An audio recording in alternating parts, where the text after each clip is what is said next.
Hello everyone.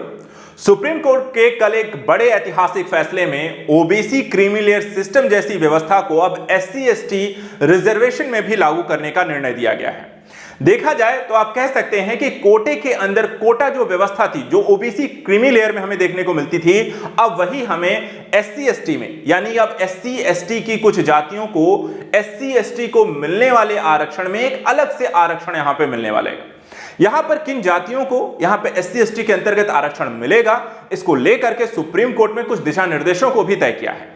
आज हम इस वीडियो के माध्यम से इस पूरे यहां पर डिसीजन को समझेंगे, साथ ही एससी/एसटी के रिजर्वेशन सिस्टम को समझेंगे, ओबीसी क्रीमी लेयर से यह कैसे यहां पर कार्य करता है, और साथ ही साथ यहां पे इस फैसले के पीछे के रीजन क्या है, क्या यह वैलिड होने वाला है और इसे लागू कैसे किया जाएगा, इसके कई सारे आयामों को यहां पर समझना जरूरी हो जाता है। तो चलिए एक एक करके पहले यहां पे इस पूरी डिसीजन को समझते हैं और उसके बाद यहां पर किन जातियों को किस तरीके से यहां पर ये अलॉट किया जाएगा, सुप्रीम कोर्ट ने इस पे यहां पे क्या कहा है वो भी देखिए। जो डिसीजन आया, जो फैसला आया, जो व्यवस्था हुई है वो देखिए। सुप्रीम कोर्ट ने गुरुवार यानी कल यहां पे एससी/एसटी आरक्षण को लेकर के ये बड़ा फैसला यहां पर सुनाया है और यहां पर अदालत यानी कि कोर्ट ने कहा है कि अब एससी/एसटी में सह कैटेगरी बनाकर अधिक पिछड़े लोगों को एक अलग से कोटा देने की इजाजत दे दी है। यानी कि अब एससी/एसटी वर्ग में ही जो ज्यादा एससी/एसटी जो जातियां जो पिछड़ी हुई हैं, अब उन्हें वहां पर अलग से आरक्षण दे दिया जाएगा। और यह फैसला देखा जाए एक जज ने नहीं दिया, यहां पे 7 जजों के एक संविधान पीठ के द्वारा डिसीजन दिया गया और डिसीजन जो दिया गया है बहुमत के आधार पर, यानी कि 6-1 से यहां पर फैसला सुनाया गया है। एक जज ने कहा है कि वो इस बात से सहमत है कि ओबीसी पर लागू क्रीमी लेयर का सिद्धांत एससी/एसटी पर भी लागू यहां पर होता है। संविधान को अगर हम देखें, जो संविधान पीठ में यहां पर आपके सीजीआई भी शामिल रहे हैं, DY Chandrachud, justice BR Gavai, justice Vikram Nath, justice Bela M Trivedi, justice Pankaj Mittal, justice Manoj Mishra, justice Satish Chandra Sharma, ये सभी यहां पर आपको शामिल रहे हैं। इसमें से 6 कह सकते हैं कि आपके जजों के द्वारा बहुमत के आधार फैसला दिया गया है। एक जज जिन्होंने इसका यहां पे विरोध किया, उनका नाम यहां पे ध्यान रखिएगा, जस्टिस बेला त्रिवेदी ने यहां पर इस फैसले में असहमति जताई थी। अब आइए यहां पर समझते हैं इस कोटे के अंदर कोटा की व्यवस्था क्या है, जिसे सीजीआई के द्वारा यहां पर अपने डिसीजन में कोट किया गया है। देखिए सीजीआई यहां पे कहते हैं, फैसला सुनाते वक्त उन्होंने कहा था कि यहां पर इस तरह से बहुमत से 2004 में सुप्रीम कोर्ट की ओर से एक ईवी चिनैया बनाम आंध्र प्रदेश सरकार के मामले में एक फैसले को खारिज किया गया 6-1 के बहुमत से, जिसमें कहा गया था कि एससी/एसटी के आरक्षण में उपवर्गीकरण की इजाजत नहीं थी। यानी कि इससे फैसले पहले जो फैसला यहां पे दिया गया था वो मामला यहां पे ध्यान रखिएगा, कई बार यहां पे केसेस भी पूछ लिए जाते हैं। तो ईवी चिनैया बनाम आंध्र प्रदेश केस में यहां पर ये डिसीजन दिया गया था कि आप उपवर्गीकरण एससी/एसटी में लागू नहीं कर सकते हैं, एक क्रीमी लेयर की जो व्यवस्था थी उसमें लागू नहीं कर सकते हैं। लेकिन इसी को यहां पे संविधान पीठ के द्वारा सुना गया और उसको यहां पे चेंज कर दिया गया है। अब पीठ कहती है मुख्य तौर पर 2 पहलुओं पर उनके द्वारा विचार किया गया था। पहला कि क्या आरक्षित जातियों को उपवर्गीकरण की इजाजत दी जाए, और दूसरा कि क्या ईवी चिनैया बनाम आंध्र प्रदेश राज्य मामले में दिए गए फैसले की सत्यता, जिसमें कहा गया था कि अनुच्छेद 341 के तहत अधिसूचित जनजातियां समरूप हैं और उन्हें आगे उपवर्गीकृत यहां पे नहीं किया जा सकता। यानी कि यहां पर जो एससी के अंतर्गत सभी जातियां हैं, क्या उनमें विभेद करना सही होगा? एससी का मतलब सारी यहां पे एससी जातियां एक जैसी हैं, क्या उनको यहां पे विभेद करना एक तरीके से अनुच्छेद 341 के तहत सही रहेगा? ये दोनों ही मामले यहां पर सुने गए और सुनने के बाद ये फैसला भी सुना दिया गया है। अदालत ने क्या कहा? अदालत ने देखिए यहां पे कहा है कि अनुसूचित जातियों के उपवर्गीकरण के आधार को राज्यों के द्वारा परिमाणात्मक और प्रदर्शनीय आंकड़ों के द्वारा उचित ठहराया जाना चाहिए। यानी कि अब जो आरक्षण आप देंगे वो यहां पर एक व्यवस्था के अनुसार देंगे, ऐसा नहीं कि मनमानी तरीके से आप आरक्षण देंगे।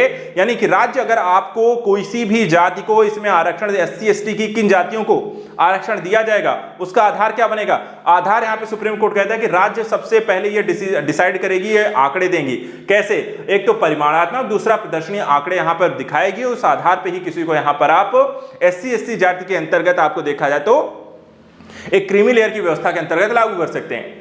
अदालत के राज्य का काम अपनी मर्जी से यहां पे नहीं कर पाएगा, तो एक यहां पे स्पष्टता लागू की गई। इसके अलावा क्या एससी/एसटी में बनेगी सब कैटेगरी, इसको लेकर सीजीआई चंद्रचूड़, जस्टिस मिश्र ने अपने फैसले में ऐतिहासिक साक्ष्यों को हालात यहां पर देखा जाए हवाला दिया है। इसके अनुसार अनुसूचित जातियां समरूप वर्ग नहीं है, फैसले के मुताबिक सब कैटेगरी यहां पे बनना है। यानी कि सुप्रीम कोर्ट का यह मानना है कि देखिए सभी जो जातियां हैं इसी वर्ग के अंतर्गत तो एक जैसी नहीं है और इस कारण से यहां पे इस कैटेगरी को यहां पे लागू करना भी यहां पर उचित होगा, यानी सब कैटेगरी बनाना यहां पे उचित ठहराया गया है।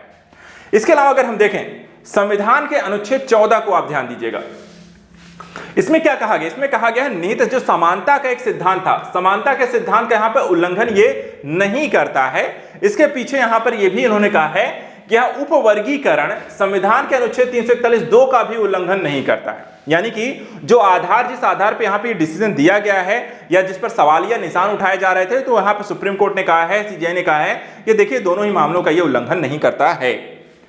अनुच्छेद 15 अनुच्छेद 16 में ऐसा कुछ भी नहीं है जो राज्य को किसी जाति के उपवर्गीकृत करने से यहां पर रोकता है। वहीं जस्टिस बी.आर. गवई ने कहना था कि अधिक पिछड़े समुदायों को तरजीह देना राज्य का यहां पे कर्तव्य है और एससी एसटी की श्रेणी केवल कुछ लोगों को ही आरक्षण यहां पर आनंद ले रहे हैं, सभी को इसका लाभ नहीं मिल रहा था और इस आधार पर अब यहां पे आरक्षण देना जरूरी हो गया है।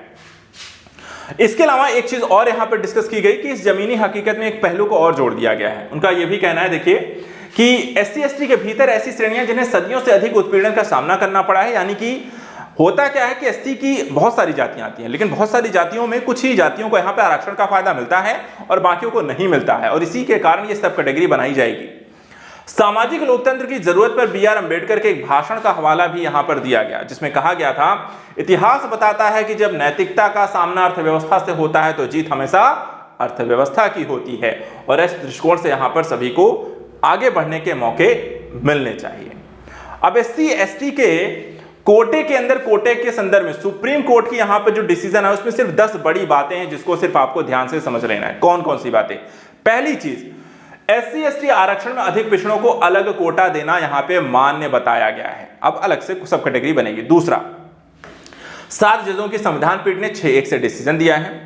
किस मामले की सुनवाई हो रही थी? इससे पहले जो देखा जो पीठ थी संविधान पीठ के द्वारा ईवी चिनैया बनाम आंध्र प्रदेश मामले 2004 का फैसला इसमें पलटा गया है। तीसरी बात, अनुसूचित जातियां एक समरूप समूह नहीं मानी गई हैं और इसलिए यहां पर इसमें कैटेगरी से बांटा जा सकता है, यह डिसीजन दिया गया है। और एक डिसीजन यह भी दिया गया है कि इस यहां पे जब आप सब कैटेगरी बना रहे हैं तो यहां अनुच्छेद 14 का समानता के अधिकार का इसमें उल्लंघन नहीं है, क्योंकि समानता है ही नहीं, इसलिए यहां पर उल्लंघन भी नहीं है। इसके अलावा 5 और बातों को जो आपको इसमें ध्यान रखनी है, क्या है? पहली चीज कि एससी एसटी के भीतर ऐसी श्रेणियां हैं जिन्होंने सदियों से उत्पीड़न का यहां पे सामना किया है और इसलिए एससी एसटी वर्ग के केवल कुछ ही लोग यहां पे आरक्षण का लाभ उठा रहे हैं। क्रीमी लेयर की पहचान कर आरक्षण के दायरे में यहां पर बहलाने की यहां पे नीति बनी। सच्ची समानता हासिल करने का यही एकमात्र तरीका है कि एससी एसटी क्रीमी लेयर और मैला ढोने वाले बच्चों की तुलना यहां पे सही नहीं है। यानी कि कुल मिलाकर पूरी व्यवस्था के तहत सुप्रीम कोर्ट का यह मानना है कि एससी एसटी वर्ग में भी देखा जाए तो असमानता व्याप्त है, सभी जातियों के एक समान रूप से यहाँ पर ट्रीट नहीं किया गया, उन्हें आरक्षण का फायदा नहीं मिला है और इसलिए ये सब कैटेगरी यहाँ पे बनानी जरूरी है। और जब हम ऐसा डिसीजन दे रहे हैं तो समानता यानी कि अनुच्छेद यहाँ पे देखा है ना, तो आपके मौलिक अधिकार या समानता के अधिकारों का यहाँ पर उल्लंघन किसी भी तरीके से नहीं होता है। अब जाते जाते आपको ये भी मैं समझा दूं क्या होता है क्रीमी लेयर। देखिए, मंडल कमीशन बनाया गया था और मंडल कमीशन की एक सिफारिश थी और इस सिफारिश के आधार पर वीपी सिंह सरकार ने 1991 में सरकारी नौकरियों में साथ ही साथ शैक्षणिक संस्थाओं में प्रवेश में अन्य पिछड़ा वर्ग को आरक्षण यहां पे प्रदान किया था। इंदिरा साहनी ने सुप्रीम कोर्ट ने वैधानिकता को लेकर इस फैसले को चुनौती दी थी और सुप्रीम कोर्ट ने नवंबर 1991 दिए अपने फैसले में ओबीसी को 27% आरक्षण के फैसले का यहां पे समर्थन किया था। लेकिन उसने कहा था ओबीसी की पहचान के लिए जाति को पिछड़ेपन का आधार बनाया जा सकता है और इसके साथ ही अदालत ने यह भी स्पष्ट किया था कि ओबीसी में क्रीमी लेयर को आरक्षण नहीं दिया जाएगा। तो इस तरीके से जो व्यवस्था यहां पे रही है वो इस तरीके से अलग किया गया है। थोड़ा सा ओबीसी के लिए यहां पे जो क्रीमी लेयर सिस्टम था उसे अलग किया गया है और एससी एसटी के अंतर्गत यहां पे देखा है सब कैटेगरी बनाने का फैसला भी लिया गया है। फैसला आने के अगले साल 1992 में ओबीसी आरक्षण लागू हो गया, लेकिन कुछ ही राज्यों में सुप्रीम कोर्ट की यह बात कहते हुए नहीं मानी कि उनके यहां ओबीसी में कोई क्रीमी लेयर है ही नहीं। इसके बाद 1999 देखा है क्रीमी लेयर का मुद्दा सुप्रीम कोर्ट पहुंचा और अदालत ने अपना फैसला यहां पे बरकरार रखा।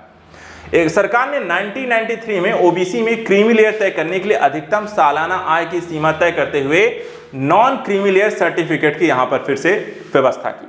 सरकार ने 1 लाख रुपए से ज्यादा की सालाना आमदनी वाला ओबीसी परिवार को क्रीमी लेयर यहां पे घोषित किया था। वर्ष 2004 में 2.5 लाख, 2008 में 4.5 लाख, 2013 में 6 लाख, 2017 में 8 लाख रुपए यहां पे अभी यह सीमा आपको लागू है और इसी के आधार पर वर्तमान समय ओबीसी को यहां पे क्रीमी लेयर सिस्टम मिलता है। तो अब SC/ST जातियों में भी यहाँ पे एक सब कैटेगरी बनाई जाएगी। उस आधार पे यहाँ पर कोटे के अंदर कोटा व्यवस्था के अंतर्गत कुछ जातियों को यहाँ पर सुप्रीम कोर्ट के द्वारा राज्य मनमानी तरीके से इन्हें लागू नहीं कर सकता है या मनमानी जातियों को यहाँ पे क्रीमी लेयर सिस्टम नहीं देगा, बल्कि वहां पर उसके लिए उन्हें आंकड़े दिखाने होंगे, परिमाणात्मक यहाँ पे संख्या के आधार पर आप उन्हें ये आरक्षण देंगे। यानी यहाँ पर अब एक नई तरीके की व्यवस्था SC/ST में भी लागू होने जा रही है। इसके फायदे क्या होंगे और इसके नुकसान क्या होंगे ये तो आने वाला वक्त बताएगा, लेकिन फिलहाल ये एक बड़े ऐतिहासिक फैसले में सुप्रीम कोर्ट ने इस चीज को तय कर दिया है। आज के इतना ही, नेक्स्ट वीडियो में कुछ और इंपॉर्टेंट टॉपिक्स को लेकर डिस्कस करेंगे। Thank you so much and good luck.